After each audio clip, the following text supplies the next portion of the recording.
Olá pessoal, eu sou Lucas Silvério, produtor cultural. Estou aqui hoje, para fazer esse vídeo para vocês. Eu fui contemplado pelo edital Viva Cultura Magiense, da Lei Aldir Blanc, no município de Magé, Rio de Janeiro. Edital número 1, 2020, da Secretaria Municipal de Educação e Cultura, viabilizado através da Fundação Educacional e Cultural de Magé. Nosso projeto foi contemplado, e entre a nossa proposta é poder apresentar para vocês um pouco do que são os projetos culturais, um pouco do que são leis de incentivo, quais são as leis que a gente pode utilizar aqui na nossa cidade, e também eu vou deixar no final algumas ideias, que quem sabe no futuro podem ser colocadas no papel e implementadas aqui na nossa cidade.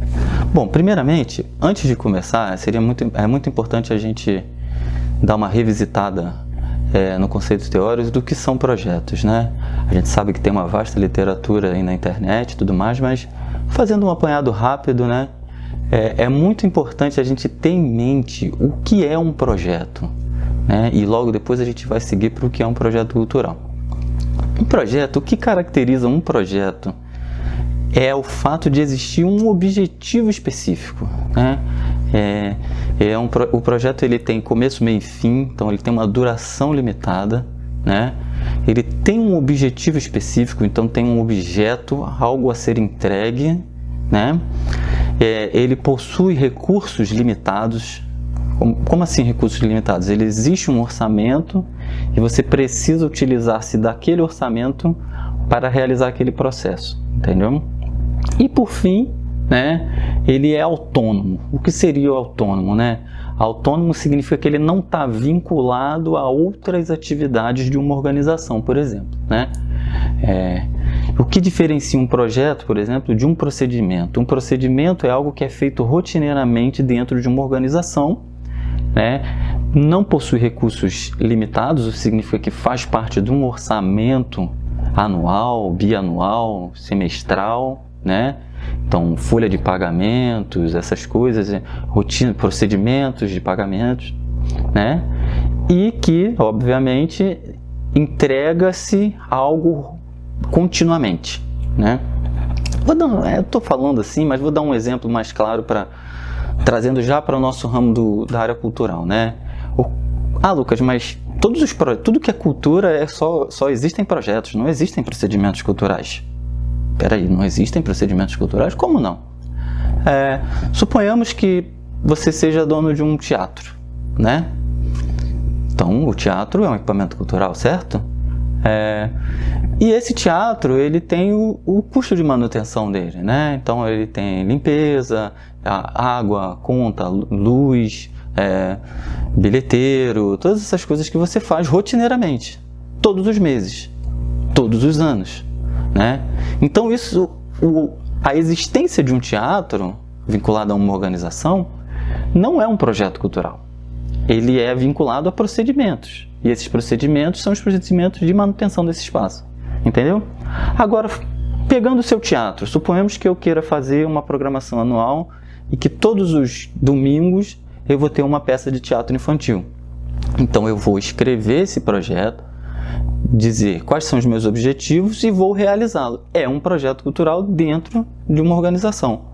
Entendeu? As coisas nelas não se anulam. Elas acontecem juntas, Mas, enfim, a gente não está aqui para falar necessariamente sobre projetos e tudo mais, porque, como eu disse, isso já tem uma literatura muito ampla por aí. A gente vai falar um pouco de como os projetos culturais são. A gente pode escrever um projeto cultural que seja efetivo, e que de forma que também não precisa ser muito complexo. Por que não precisa ser muito complexo, Diferentemente de um projeto de engenharia, por exemplo, que a obra é física, Eu não estou dizendo que projetos culturais não possam envolver obras físicas, Que a entrega do objeto é física. Nós que trabalhamos na área da economia criativa, o nosso objeto, eles são subjetivos, A peça que você entrega, o valor está agregado na atividade artística. Por isso o nome é economia criativa, né? É tudo que parte do intangível, né? Então, o que vale, né? Por isso que eu digo que é importante a gente fazer projetos simples, porque a entrega, ela é o que determina se um projeto foi bem sucedido ou não, certo? Então, quanto mais a gente fizer para que esse projeto aconteça, melhor. Enfim, então vamos seguir agora para o que seriam os ciclos de vida de um projeto. Isso vale para toda a literatura, sendo projetos culturais ou não, né? Que envolve basicamente as 3 fases, que é planejamento, execução e feedback, né? Ou a conclusão, alguém chama de pós-produção. A gente divide, obviamente, no meio cultural em pré-produção, produção e pós-produção, certo? Errada. Por quê? Por que é errado? Porque a pré-produção, ela já é parte da execução, entendeu?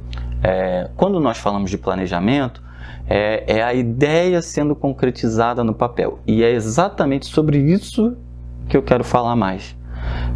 Eu não vou entrar muito no mérito do que é o projeto em si. Porque o projeto em si, o objetivo, o objeto está na sua cabeça. Você é a pessoa que tem a ideia.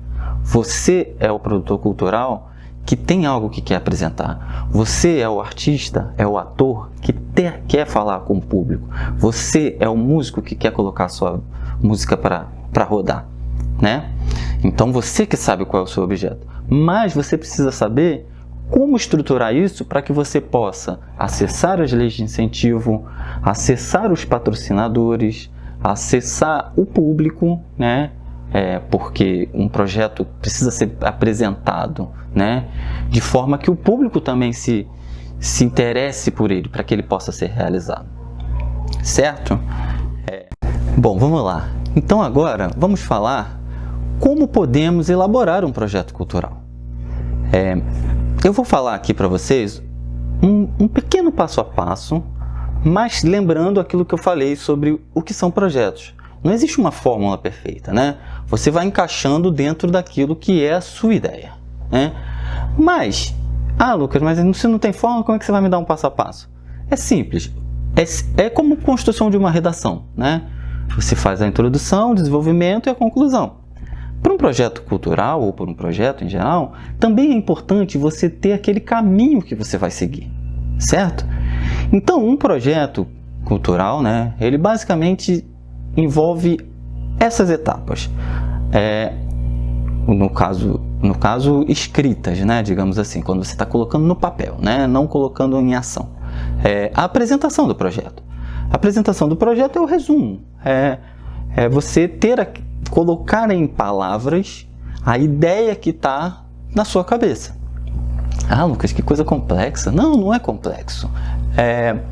Você quer enfim, você idealizou que você vai fazer uma peça de teatro, né, de Shakespeare.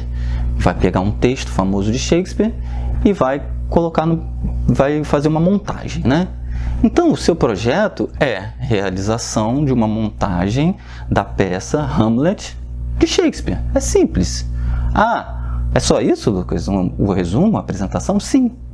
Exatamente. Às vezes a gente pensa que eu preciso colocar, que eu vou fazer isso, aquilo. Não, isso está em outra parte. A apresentação é só quando você coloca a sua ideia no papel. Certo? O segundo passo é colocar o objetivo, né?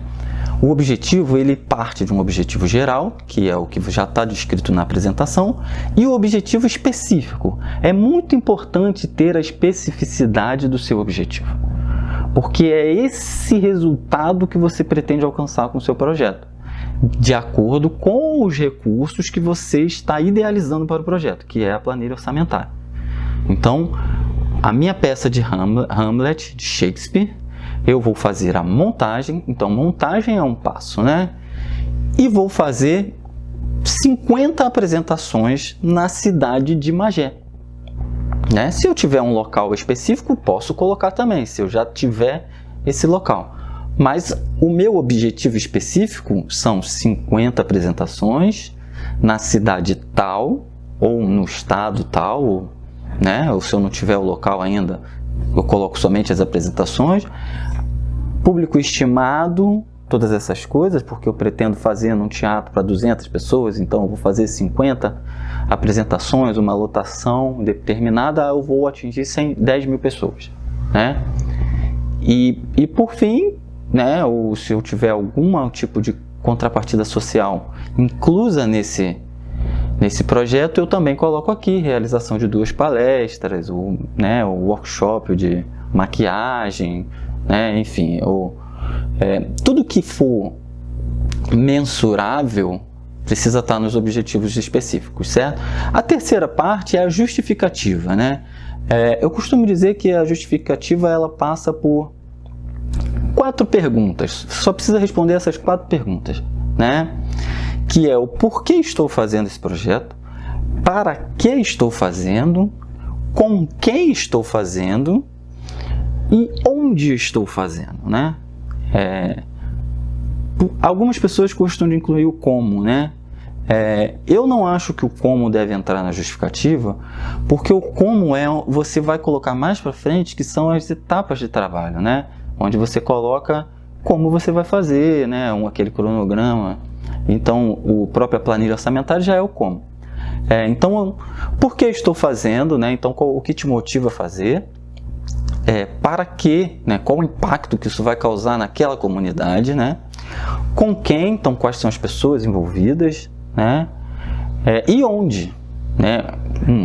Lucas, eu não tenho um lugar específico. Sim, mas você precisa ter a localidade. Se você vai fazer uma peça de teatro, você pode fazer ou no teatro mesmo, você pode fazer na rua, você pode fazer, né, num auditório, não sei, mas você precisa ter em mente onde você vai fazer, né? Eu vou fazer um festival de gastronomia em alto mar. Então, se eu vou fazer um festival de gastronomia em alto mar, eu vou fazer em barcos, balsas, sei lá o quê. Eu não vou fazer ele num chalé na montanha, porque então não seria em alto mar. Enfim, são exemplos pequenos, mas é para você ter em mente essas perguntas, né? Partindo, a gente vai para o que é o público-alvo. O público-alvo é o para quem estamos fazendo, né? Lembra da pergunta com quem? E tem agora é a pergunta para quem, né? Um show de jazz, né? Um festival de jazz.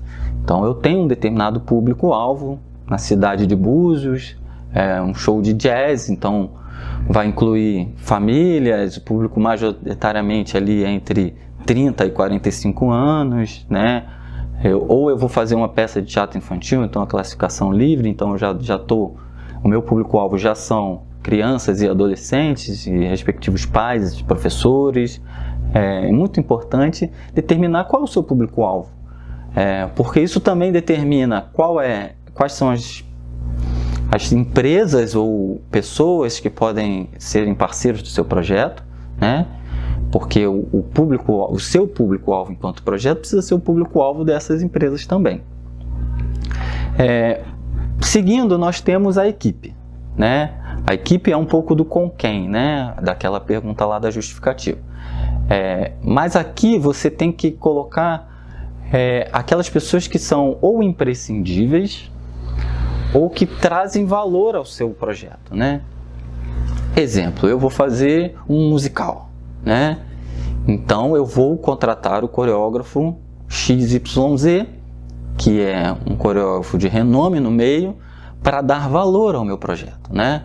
Então eu tenho que considerar se eu tenho acesso a ele, se possível, né, os contatos sejam feitos antes, mas dentro de um universo de que eu tenho acesso a essa pessoa, eu sei e consigo colocar no meu orçamento o valor que essa pessoa vai agregar, então o preço a pagar por ele, né? E se, obviamente, o meu projeto é interessante para essa pessoa, eu preciso saber. Um musical, né? E eu tenho um coreógrafo que trabalha majoritariamente com musicais, provavelmente esse projeto vai interessar essa pessoa. Então eu preciso saber o valor que essa pessoa, o preço a pagar por essa pessoa, né? E ter acesso a essa pessoa. Então, nesse lugar aqui, a gente não precisa necessariamente detalhar todas as pessoas que vão trabalhar no projeto. Isso é muito importante. As pessoas me perguntam muito isso. Lucas, eu preciso botar todo mundo que vai trabalhar? Não. Eu vou fazer um musical, talvez eu convide um artista já consolidado no mercado, mas eu posso fazer audições, né? Eu posso fazer audições para músicos também.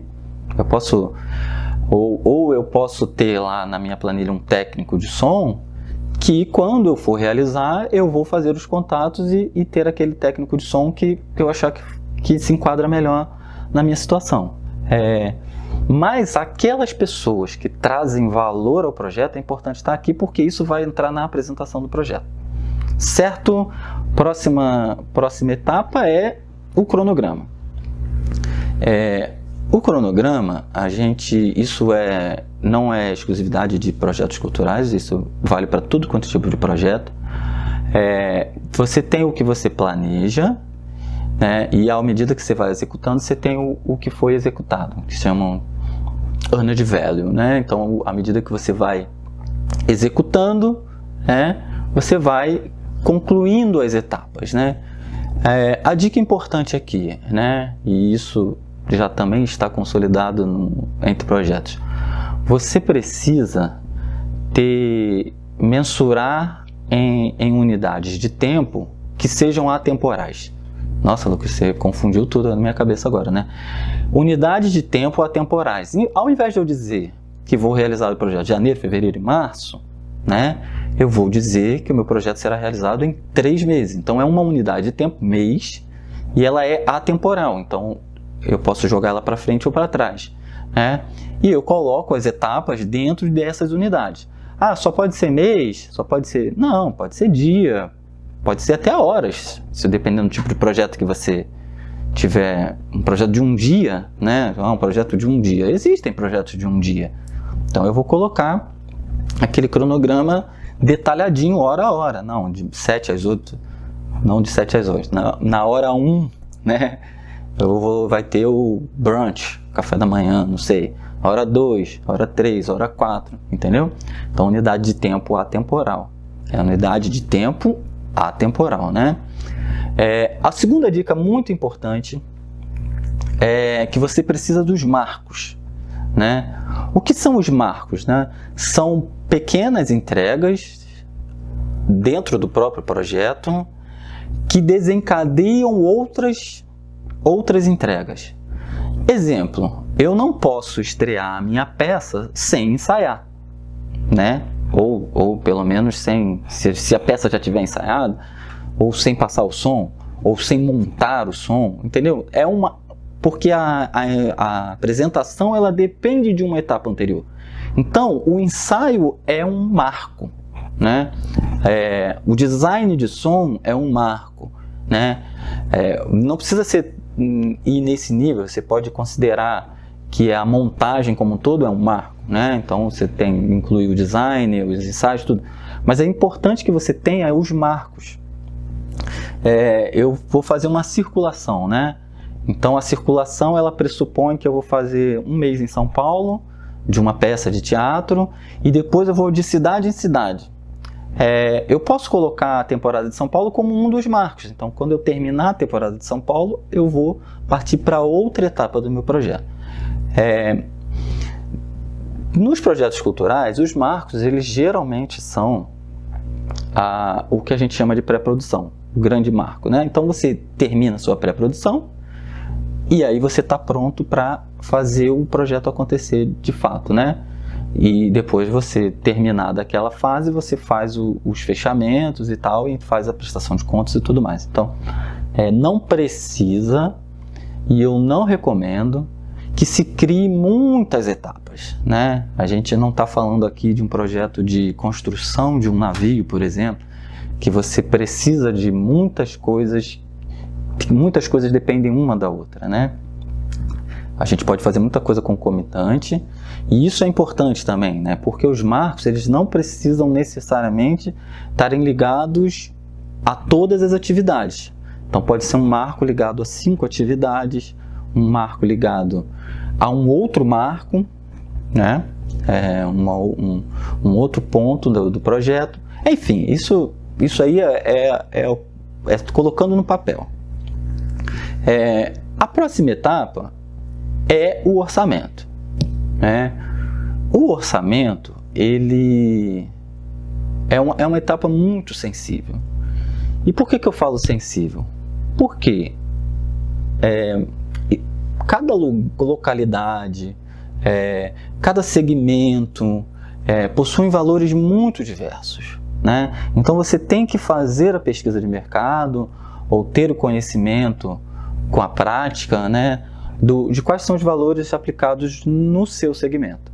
Ah, Lucas, mas poxa, o segmento X, que é o que eu trabalho, o pessoal está pagando R$100 para cachê de músico, eu vou fazer meu projeto, eu acho injusto. Claro, eu também acho injusto.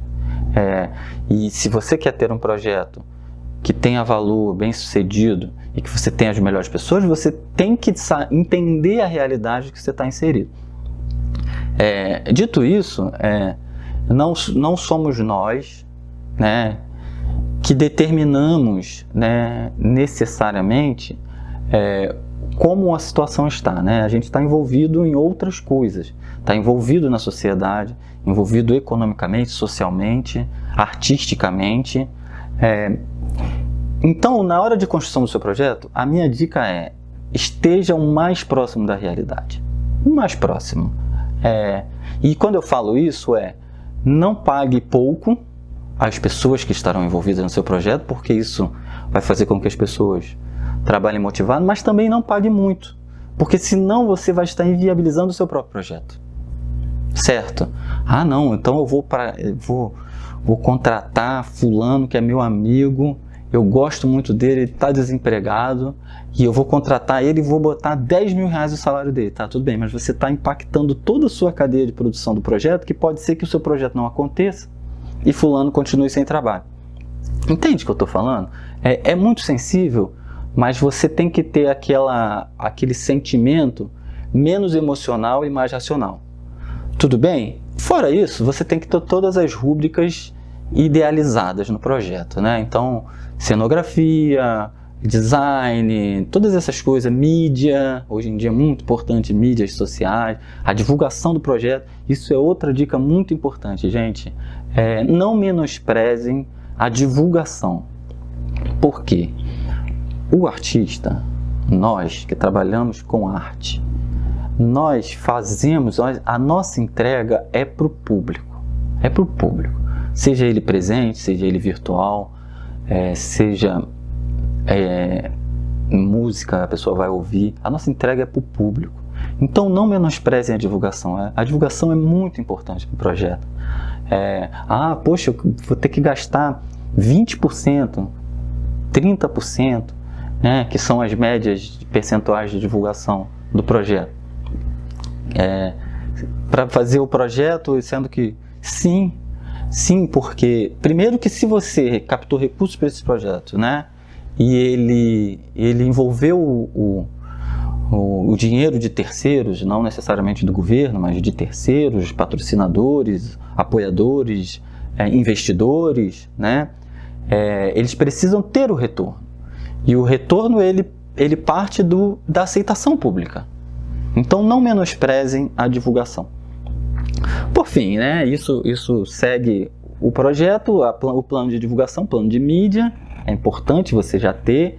O plano de distribuição, que é a questão da quantidade de ingressos ofertados, quantidade de produtos culturais ofertados, né? Então, se o meu projeto é um livro, por exemplo, qual vai ser a tiragem do livro, ou de um CD, um fonograma, onde ele vai ser distribuído, se eu for fazer um festival, né? Então, qual a quantidade de pessoas que participarão desse festival, e por aí vai, né? E no caso específico, né, de ou projetos culturais ou projetos patrocinados, né, quais são as contrapartidas oferecidas? Ah, Lucas, é obrigatório ter contrapartida? Não é obrigatório, contando que você mesmo banque o seu projeto. Eu estou fazendo, eu tenho dinheiro, vou montar uma peça de teatro, já tenho a pauta, vou botar lá e meu retorno vai ser bilheteria. Eu não preciso de contrapartida, não preciso. Mas será que você não quer dar uma contrapartida? Será que não vai trazer valor ao seu projeto ter a contrapartida ainda assim? Agora, se você vai fazer escrever o seu projeto numa lei de incentivo, aí você precisa sim, existem as regras específicas para as contrapartidas culturais, né? Se você vai ter uma verba direta, né, um patrocínio, né, que a gente chama de verba direta, né, não passou por lei de incentivo, o patrocinador não vai querer uma contrapartida? Qual a contrapartida que você pode oferecer para ele? E não necessariamente precisa ser social, né, nesse caso. Então é importante pensar antecipadamente o que você pode dar além do que aquele objeto que você está entregando. Entendido? Eu posso dar 50% dos ingressos, né, para o patrocinador? Posso, né? Mas será que o patrocinador vai querer 50%? Ou será que o patrocinador não prefere passar o vídeo antes da peça acontecer? Né? Será que... Enfim, tem que conversar, tem que ver, entender o mercado. Mas é importante já pensar, ainda que seja o seu próprio projeto, bancado por você mesmo, o que você pode oferecer, né? Para a comunidade que estiver inserido, para algum possível patrocinador e tudo mais. Bom, eu vou falar agora um pouco sobre as leis de incentivo. De forma bem rápida, né? Porque a gente sabe que existe muito material na internet sobre essas leis e elas possuem especificidades de localidade, né? Mas a Lei de Incentivo Federal, que é a Lei Rouanet, a mais conhecida do Brasil, ela é para todos os brasileiros e todos os produtores culturais. Como essa lei foi criada, né? Essa lei foi criada em 1991 pelo então presidente Fernando Collor e ela leva o nome, ficou conhecida como Lei Rouanet, por conta do sobrenome do ministro da Cultura na época. Essa lei possui 3 pilares: o Fundo Nacional de Cultura, o Fundo de Investimento Cultural e Artístico e o Mecenato. Ao longo do tempo, essa é uma lei que já possui 30 anos, essa lei foi sendo modificada através das instruções normativas tanto do Ministério da Cultura, agora do Ministério do Turismo, por medidas provisórias, entre outras coisas. Porque a nossa sociedade mudou muito nesses 30 anos, né? A forma de fazer cultura, a forma de se financiar projetos culturais e a própria estruturação dos projetos, como a gente já conversou. Bom, como funciona a Lei Rouanet? A Lei Rouanet é uma renúncia fiscal, né? Na área econômica, a gente trata as renúncias fiscais como subsídios. O que é um subsídio? O subsídio é quando uma política pública, ou localizada, regionalizada, coloca-se um incentivo para o desenvolvimento de determinada localidade ou segmento econômico. No Brasil, existem diversos subsídios espalhados ao longo da nossa cadeia econômica. Um grande exemplo é a Zona Franca de Manaus, por exemplo, que tem isenção de impostos para que haja produtos industrializados. Então, por isso que muitos produtos eletrônicos que são fabricados ou montados no Brasil, eles vêm da Zona Franca de Manaus. Outros exemplos, a indústria automobilística, por exemplo, ao longo de muito tempo recebeu subsídios. E esses subsídios eram porque, para o governo, a política governamental, em determinado momento do nosso país, incentivava que as pessoas tivessem mais mobilidade. Então, que elas tivessem acesso a carros, que empresas tivessem acesso a caminhões e ônibus e tudo mais. Então, a política de subsídio da indústria automobilística era em prol da mobilidade. E qual é o benefício de um subsídio para a área cultural, né? A gente sabe que, nós que somos produtores culturais, sabemos que um projeto, a arte, ela não se faz sozinho, né? Então, o benefício maior de incentivar a área cultural é porque você envolve uma cadeia maior, né? Então, você consegue fazer com que circule-se bastante dinheiro em determinada localidade, e também gera valor através dos empregos indiretos e das pessoas indiretamente envolvidas. Um exemplo claro é a indústria de hotelaria, turística ou gastronomia, porque todos os eventos culturais em geral envolvem público e esse público vai consumir naquela localidade ou em outros lugares. E fora todas as outras coisas, mas um livro, né? Um livro ele gera, além do do próprio livro Espaço Físico, né, a disseminação do conhecimento, uma música, né, que traz entretenimento e todas essas coisas. Então, os benefícios de um subsídio cultural, eles vão além, né, do físico, porque a gente já conversou, um projeto cultural, ele trata de bens intangíveis, valores intangíveis. Ah, mas o governo ele dá dinheiro à torto e quer direito assim para todo mundo que quer fazer projeto cultural? Não, não é bem assim que funciona. Existem regras, essas regras são bem rígidas, né? E existe também um limite orçamentário, né? Essas renúncias fiscais, no caso da Lei de Incentivo à Cultura, elas são votadas no início do ano no Orçamento Geral da União e existe um limite. Nos últimos anos, esse limite orçamentário para a Lei de Incentivo à Cultura gira em torno de 2 bilhões de reais. Parece bastante dinheiro, né? E mas em comparado ao PIB brasileiro, isso representa menos de 2%. É muito pouquinho, né? Aliás, representa bem menos de 2%, representa 0,28%, né? Então é bem pouquinho, em detrimento dos benefícios que ele traz, porque um estudo da FGV, por exemplo, recente, chegou à conclusão de que para cada R$1 investido em projetos culturais, retorna-se para a sociedade e para o Estado R$1,92. Então você tem um ágio de 92%. E esses 2 bilhões de reais, eles vão só para aqueles artistas famosos, né? Não. Existem milhares de projetos culturais que são aprovados ano após ano e que são incentivados, que são projetos de pequeno e médio porte. Na verdade, mais de 90% dos projetos realizados no Brasil via Lei de Incentivos Fiscais são considerados projetos de pequeno e médio porte, ou seja, projetos de menos de R$200 mil. E às vezes as pessoas tendem a achar que aquele artista que recebeu um valor da Lei Rouanet e que estava... Mas a lei ainda inclui outras limitações, como por exemplo, os limites de cachê, os limites do valor do produto cultural que vai ser comercializado.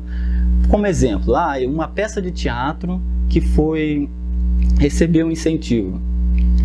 Existe um preço máximo que ela pode cobrar, um preço médio máximo que ela pode cobrar para o público. Porque nem tudo que é feito, né, ele é um incentivo. Às vezes o investidor, o produtor, ele tem que colocar o dinheiro do próprio bolso ou assumir o risco, né, já que ele depende do público. E existem esses limites, né? O limite atual de preço médio do produto cultural é R$150. Então, se a pessoa recebeu um valor de subsídio, ele não pode comercializar esse produto dele acima do preço médio de R$150. Mas eu fui no musical e eu paguei R$400, né? É verdade, porque você queria ficar na primeira fila, então mas o produtor tem essa liberdade de ficar de colocar preços diversos. Mas com certeza, se você tivesse pesquisado e você pesquisou, você viu que tinha aquele ingresso de R$50. Como eu disse antes, né, o mercado é que determina como é que isso vai funcionar. Os produtores, em geral, também são empresários, né? Também são pessoas que... esse é o nosso trabalho. Então, você tem que mensurar aquilo que é melhor para você, aquilo que é melhor para o público, e o governo ele vai te dar os benefícios considerando que ele entende que o seu projeto também é melhor para a sociedade. E como o governo faz isso? O governo, todo projeto cultural é analisado dentro das diretrizes da lei. Mas o parecerista, né, que são as pessoas contratadas pelo governo para analisar esses projetos, que são pessoas do meio cultural de muitos anos, elas são selecionadas, às vezes ano a ano, 2 em 2 anos, eles fazem uma análise que não é subjetiva, eles fazem uma análise somente objetiva. Mas como assim, Lucas? Significa que o parecerista ele não pode analisar se o seu projeto é bom ou ruim. Ele só analisa se o seu projeto está enquadrado dentro da lei e dentro das regras específicas para aqueles projetos. E o que seria isso? Se você apresentou as contrapartidas que são exigidas pela lei, se você enquadrou corretamente, né, o seu projeto cultural, né, se você disser que vai fazer um um show de música, você não pode colocar ele como sendo um projeto de artes cênicas, por exemplo. Você enquadrou erradamente, né? Então, esse tipo de análise que é feito. É feito se você informou corretamente qual é a classificação etária do seu projeto, né? Se você está fazendo uma peça de teatro adulta, né, que possui alguma cena de violência, então a classificação etária dessa peça provavelmente seja 14 anos ou 16 anos, dependendo da quantidade de cenas de violência. Isso significa, por exemplo, que você não pode apresentar a sua peça em praça pública no domingo à tarde, num festival aberto ao público, porque a classificação etária não permite que isso seja feito, né, sem controle de acesso. Enfim, são conversas para outros lugares, mas o que o parecista faz é analisar se você está dentro da lei, né? Então você não precisa dizer, não, porque eu vou fazer uma peça que ela é muito boa, não sei o que. Guarde o seu discurso, esse discurso, porque isso você vai precisar quando você for captar os recursos. Aí que você precisa convencer aquela pessoa ou aquela empresa que vai colocar o dinheiro no seu projeto, né, de que o seu produto é bom e que vai trazer retorno de visibilidade para ele e que vai trazer retorno positivo, né? Muitas empresas não gostam de se associar a determinados temas por conta das diretrizes de cada empresa. Então você tem que analisar como o seu projeto se enquadra e ir atrás daquelas empresas ou daquelas pessoas, né, que se identificam com sua proposta. Ah, Lucas, mas então quem determina são as empresas? Em parte, né? No Brasil, a Lei Rouanet ficou estigmatizada porque o único mecanismo entre esses três que eu citei no início que funcionou foi o mecenato. O mecenato é a renúncia fiscal, o patrocínio direto entre uma empresa num produto cultural e essa empresa recebe uma renúncia fiscal. Mas, como as regras são muito específicas para quais empresas estão aptas a fazer isso, acabou se criando uma concentração entre as grandes empresas que estão, em sua maioria, no Sudeste ou em alguns estados do Sul, algumas cidades do Sul do Brasil, e que patrocinam projetos de grande visibilidade, né? Os grandes bancos, né, ou indústrias de energia, são as empresas que mais patrocinam no Brasil por conta dessas especificidades. O Fundo Nacional de Cultura é o mecanismo que foi criado justamente para que tivesse uma disseminação maior da cultura em locais de não tanta visibilidade, né? Seria mais ou menos como a relação público-privada que existe em outras camadas da sociedade, desde escolas, hospitais e tudo mais, né? A gente sabe, por exemplo, que grandes hospitais privados, eles estão em cidades com poder aquisitivo alto ou com grandes populações, enquanto pequenas cidades só têm direito ou a um pronto-socorro ou a um hospital público, porque não há atrativo econômico, né, para que empresas se instalem naqueles lugares. Assim também funciona com a cultura. E é papel do Estado, ou deveria ser o papel do Estado, que isso fosse mitigado, né, para que não houvesse essas desigualdades. O Fundo Nacional de Cultura existe para isso. Inclusive, se você está vendo esse vídeo, é por conta do Fundo Nacional de Cultura que existe. Porque a Lei Aldir Blanc, o que a Lei Aldir Blanc fez, né? Ela pegou os recursos que estavam no Fundo Nacional de Cultura, que são aplicados anualmente em diversos editais, ou na manutenção de espaços da esfera federal, né, como a Funarte ou outras instituições, e distribuiu igualitariamente para todos os municípios e todos os estados do Brasil. Isso fez com que nós, da cidade de Magé, por exemplo, recebêssemos a nossa parcela.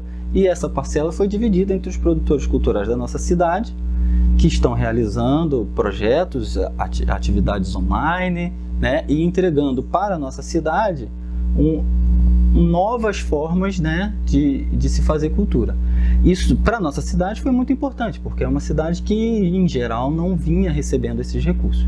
Mas o ideal é que, quando tudo passar, nós possamos todos ter acesso ao Fundo Nacional de Cultura e que a cultura continue sendo disseminada em todos os municípios.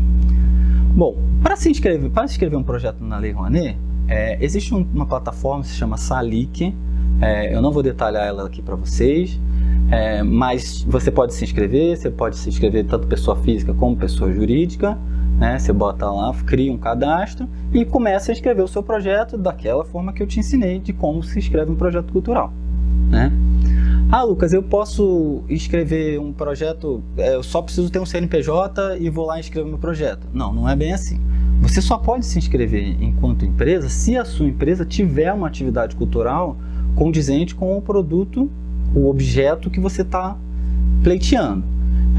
Por exemplo, você tem um CNPJ que é uma livraria, você é dono de uma livraria, né? Então o seu CNPJ é comércio de livros, revistas, jornais e afins, né? Essa é a sua atividade econômica. Ah, então eu vou escrever um projeto cultural, que eu estou escrevendo um livro, e eu vou publicar o meu livro, vou escrever um projeto cultural, vou botar no meu CNPJ. Eu posso? Não pode. Não pode, porque a sua atividade é comercialização de livros. Você não tem a atividade de editoração e revisão de livros e periódicos, que essa seria a sua atividade.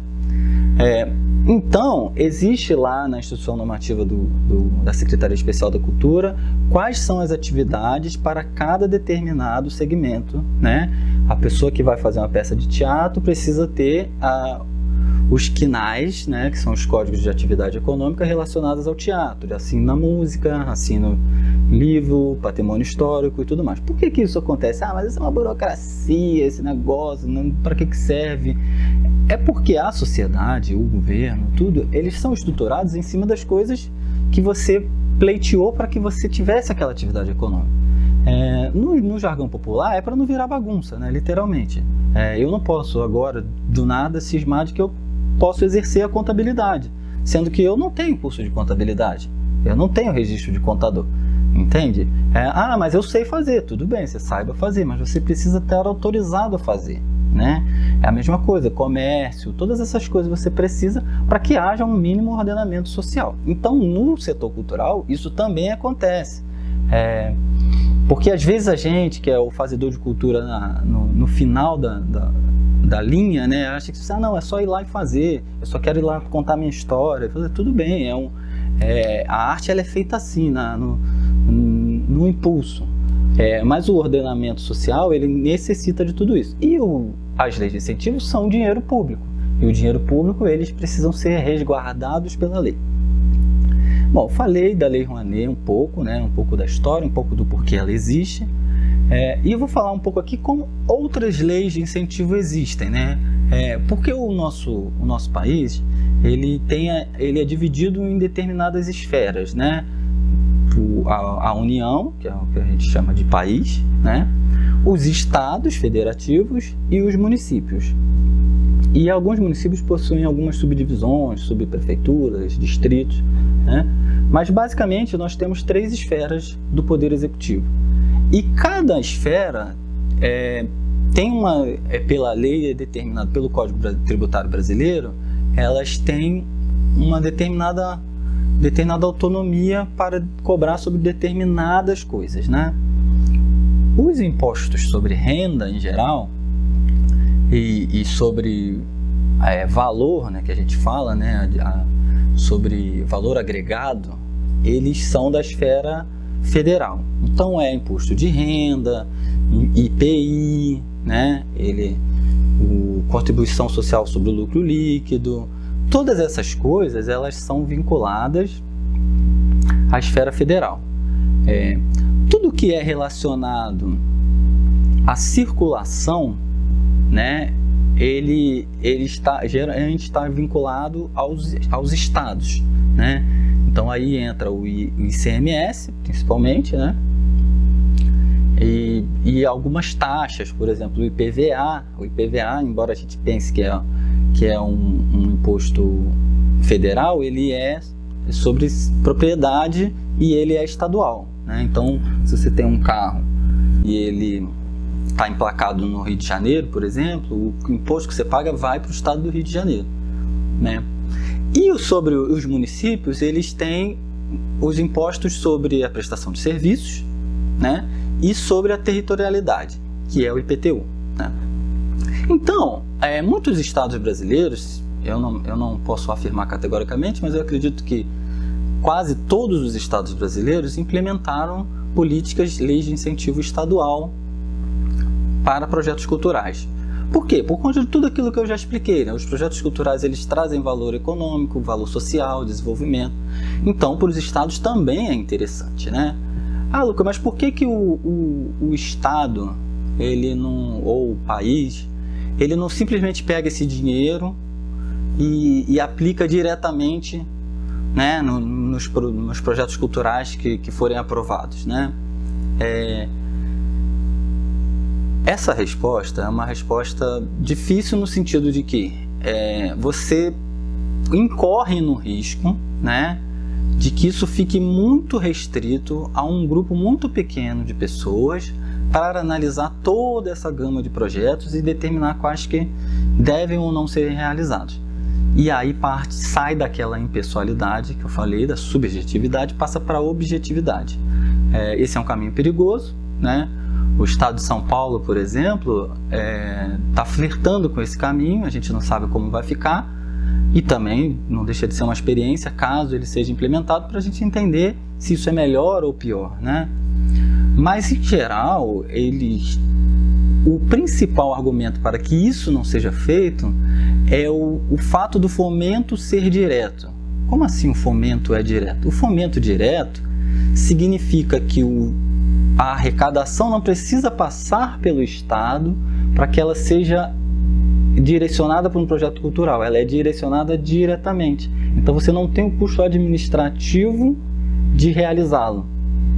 Então, dessa forma, o Estado economiza na sua política cultural, né? Então, sobram-se mais recursos para a política cultural. Enfim, os estados, eles, em geral, o estado do Rio de Janeiro não é diferente, eles fazem a renúncia fiscal em cima do ICMS. Então, as grandes empresas que pagam bastante ICMS são as empresas em potencial que podem patrocinar o seu projeto. No estado do Rio, você inscreve seu projeto numa plataforma que se chama Desenvolve Cultura. A partir do seu projeto aprovado, você vai para a rua, captar recursos. Em geral, os grandes varejistas são as empresas que mais pagam ICMS, então empresas de lojas de departamento, supermercados, farmácias, são os grandes patrocinadores, né, das leis de incentivo estadual. E alguns municípios, não é o caso na nossa cidade ainda, né, também implementaram políticas municipais ou com isenção do ISS, a cidade do Rio de Janeiro, por exemplo, ou com isenção do IPTU, a cidade de São Paulo é outro exemplo, né? Então, a mesma lógica da Rouanet, que é em cima do imposto de renda, a mesma lógica do ICMS do estadual, também é aplicado na municipalidade. Mas existem outras formas que os municípios também podem incentivar a produção cultural. Por quê?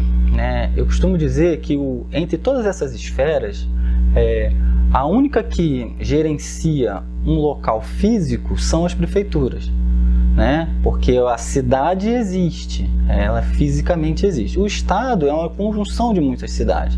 A União é a conjunção dos estados e municípios, né?